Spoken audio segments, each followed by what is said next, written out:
mouvement patriotique du salut, fort de son expérience, fournit ses armes pour les batailles électorales, les élections législatives et provinciales. Ne voulant pas se laisser surprendre, les militantes et militants du parti de Bamina, avec à leur tête le secrétaire général Mamad Zenbada, entament une réflexion autour points cruciaux en vue d'échafauder des stratégies pour mobiliser les élections et consolider leur position sur la scène politique. Il s'agit plus concrètement de la session extraordinaire du Conseil national du salut, une session transformée en un coup d'œil congrès de cette formation politique. Kalzebe Paime Debe, président du comité d'organisation, par ailleurs secrétaire général, premier adjoint, se réjouit de l'engagement de ses camarades militants avant de souligner le bien fondé de la tenue de cette rencontre.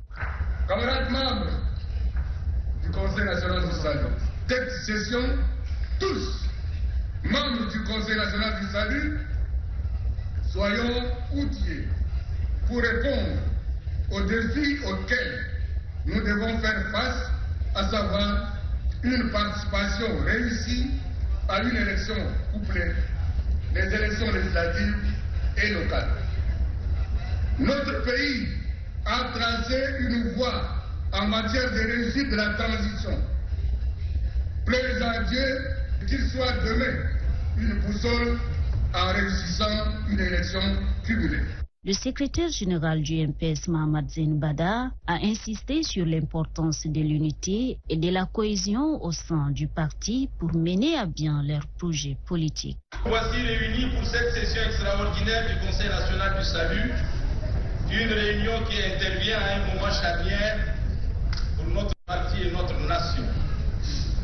Notre mission aujourd'hui est d'élaborer des stratégies claires et pragmatiques qui nous permettront de remporter les prochaines élections législatives, provinciales et communales et de garantir une majorité solide et stable pour soutenir le programme politique de son Excellence le président Mahamat Idriss Déby Itno. Ces élections sont d'une importance capitale pour le MPS, car elles consacreront non seulement la mise en place de l'Assemblée nationale, en tournant définitivement la page de la transition, mais aussi l'implantation locale de notre parti à travers les conseils provinciaux et communaux, toute entité nécessaire pour promouvoir et impulser le développement à la base.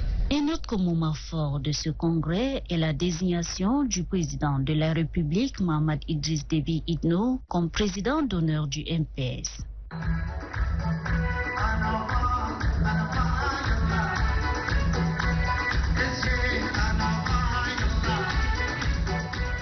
Une nouvelle que les militantes et militants ont approuvée et formalisée avec enthousiasme. Cette désignation témoigne de l'importance que le parti accorde à la participation du chef de l'État dans la préparation de ses militants à cette course électorale. Les congressistes, par la voix de leur représentante, Mariam Djimé Ibet, ont formulé quelques résolutions et recommandations pour un bon déroulement de ces scrutins. Les prochains mois s'annoncent donc décisive pour le parti qui entend bien capitaliser sur ce congrès pour bâtir sa campagne électorale sur des bases solides.